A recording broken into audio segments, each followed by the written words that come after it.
Halo semuanya, kembali lagi di channel YouTube gua dan kali ini gua ingin membahas pertandingan antara timnas Indonesia menghadapi Lebanon yang berakhir dengan skor kacamata 0-0. Mungkin secara skor kalau dibilang apakah cukup mengkhawatirkan, cukup mengecewakan, gue tidak. Gue lebih khawatir pemain kita cedera ya, dan mainnya kasar banget Lebanon itu parah sekali. Ya, itulah tim Timur Tengah ya. Dan kita mulai dulu dari starting 11. Tidak mengherankan banyak rotasi ya dilakukan oleh Patrick Kluivert. Cuma 2 pemain yang dipertahankan menjadi starter. Yang di pertandingan pertama jadi starter yaitu kiper Emil Laudero dan Jakob Sayuri di kanan. Sisanya Jay Itzes bermain dengan Kevin Dix di tengah, lalu di kiri ada Dean James yang mengejutkan. Calvin Verdong dimainkan sebagai gelandang, salah satu gelandang bersama dengan Joey Pelupesi. Di depannya Kambuaya, lalu di depannya lagi ada 3 pemain. Mauro Zalstra yang mendapatkan kesempatan jadi starter, begitu juga dengan Miliano, dan di kiri Stefano Lillipali ditaruh menjadi winger kiri. Dan secara permainan sebenarnya tidak banyak yang bisa gue bahas karena Lebanon tidak pengen main bola kelihatannya. Mereka datang ingin hanya bertahan, hanya mendapatkan hasil imbang, bahkan tidak menyerang sama sekali. Mereka full bertahan. Mungkin mereka menyerang di babak kedua awal, dapat 2 peluang tuh. Sisanya mereka tidak berupaya bahkan untuk counter, menguasai bola, tidak. Dapat bola, bung lempar ke depan. Dan ya nggak tahu apakah ini bisa menjadi parameter secara strategi, karena gue tidak yakin Arab Saudi dan Irak bermain seperti ini lawan kita. Jadi mungkin Lebanon ini juga ada kong kali kong dengan Saudi, bahwa mereka akan ya udah kita jangan tampil secara strategi ini bagus lah, supaya timnas Indonesia ini tidak bisa dapat apa-apa secara teknis. Ya, mereka tidak bisa mempelajari karakteristik permainan dari Timur Tengah. Tapi yang mereka lupa, ada sesuatu hal yang bisa kita dapati pelajaran berharga ini adalah faktor non teknisnya. Ini yang mereka lupa untuk hilangkan juga, yaitu kita bisa belajar bahwa lawan Timur Tengah itu mainnya kayak tadi tuh, banyak intrik, banyak main kasar, banyak diving, ulur waktu, nyari ribut. Mereka coba untuk memainkan faktor psikologis dari para pemain lawan untuk mendapatkan advantage. Makanya mereka dapat 1 poin kan.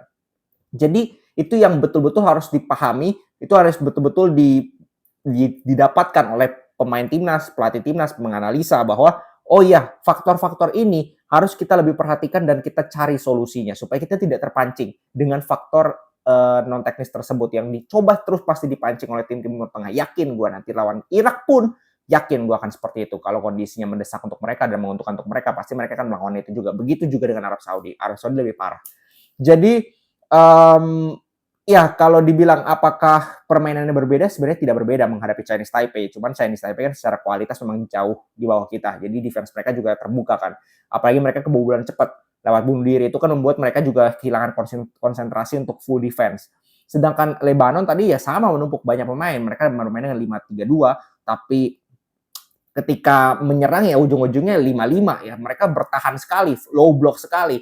Dan kita berapa kali coba untuk menyerang dari berbagai sisi ya, dari wing kanan, dari wing kiri. Miliano tadi banyak mendapatkan bola di situ. Dia juga sangat kesulitan. Dia juga berapa kali telat mengambil keputusan. Jadi ya nggak bisa disalahin juga secara strategi ya, tidak berubah.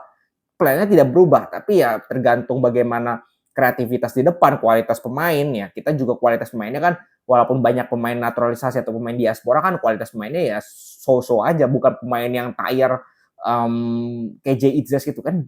Jay Itzes, Kevin Dix yang bermain di top tier Liga Eropa itu kan mainnya di belakang semua.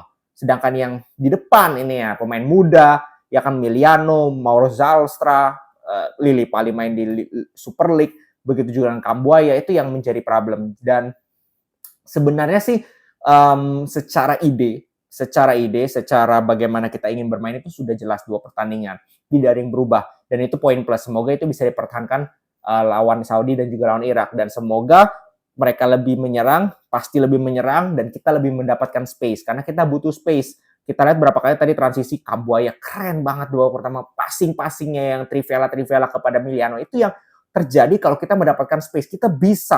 Kita punya kemampuan, kita punya plan untuk menghadapi lawan-lawan yang meninggalkan space di belakang. Nah, masalahnya Lebanon tadi, mayoritas permainan mereka menumpuk di kotak penalti, dan gue tidak yakin itu akan terjadi lawan Arab Saudi dan Irak. Jadi gue sih tidak khawatir, Ya kecuali ada faktor non teknis ya. Kalau faktor teknis gue rasa gue tidak khawatir, gue sudah melihat progres yang baik di 2 laga uji coba timnas Indonesia dari strateginya coach Patrick Kluivert, tapi faktor non teknis ini yang gue sangat khawatir ya bakal mempengaruhi faktor psikologis dari para pemain.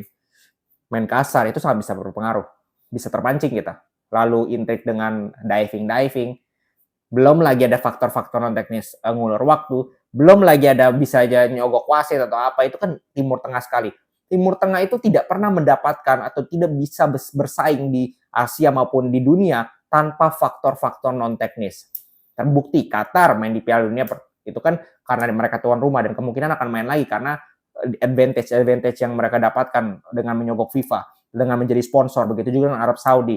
Itu kan sudah jelas sekali. Jadi sebenarnya ini PR yang sangat berat untuk ronde keempat, bukan secara teknis. Gue tidak ragu secara teknis, kita tidak akan kalah secara strategi menghadapi Arab Saudi dan Irak. I guarantee you. Cuman faktor non teknis ini. Nah, semoga para tim kepelatihan, pemain nyetel lagi itu laga ya, ulang, lakukan analisa. Oh iya, mereka karakteristiknya adalah memancing emosi. Mereka coba untuk bermain di psikis ya, sehingga kita harus lebih tenang, kita harus lebih fokus ke dalam pertandingan, kita harus mengurangi potensial itu bisa terjadi. Jadi itu yang gue lihat poin positif. Jadi hasil oke menurut gue kita juga nggak kurang kan poinnya, kita malah plus walaupun nggak sampai 1 sih poinnya, cuman secara hasil gue rasa itu harus kita belakangi dulu karena ujiannya itu nanti di kualifikasi ronde keempat. Ini namanya uji coba, namanya kesempatan untuk bereksperimen, kesempatan untuk Patrick Kluivert nih memberikan nih, ini yang gue mau nih kepada pemain, terapkan. Karena itu tidak bisa dia dapatkan di kualifikasi ronde ketiga kemarin 4 pertandingan. Karena waktunya mepet sekali dan tuntutannya menang karena kesempatannya itu sudah tidak banyak lagi. Tapi sekarang diberikan laga uji coba, inilah momentum yang tepat bagi para tim kepelatihan atau Patrick Kluivert untuk menerapkan plan strategi yang dia inginkan. Maunya nih timnas kita dibawa kemana, mainnya seperti apa. Nah itu yang dia coba untuk terapkan di 2 laga uji coba dan menurut gue ya gue sih cukup optimis secara teknis. Tapi kembali lagi ya namanya sepak bola, kita harus memperhatikan juga faktor non teknis dan itu sangat bisa terjadi nanti di kualifikasi ronde keempat. Yang jelas gue bilang dari 2 laga uji coba Patrick Kluivert sudah benar-benar memanfaatkannya dengan baik. Dia bisa lihat kualitas pemain yang dia miliki, dia mainin semua kan, dan dia menerapkan plan yang dia inginkan, strategi yang dia inginkan, 4 back, 2 pertandingan 4 back, dan itu kemungkinan akan 4 back juga nanti lawan Saudi dan Irak, which is good. Kita lebih menyerang, kita lebih kontrol game, kita tinggal finishingnya aja, tinggal bagaimana tadi berapa kali peluang pun nendangnya ke atas-atas, itu kan itu yang harus diperbaiki.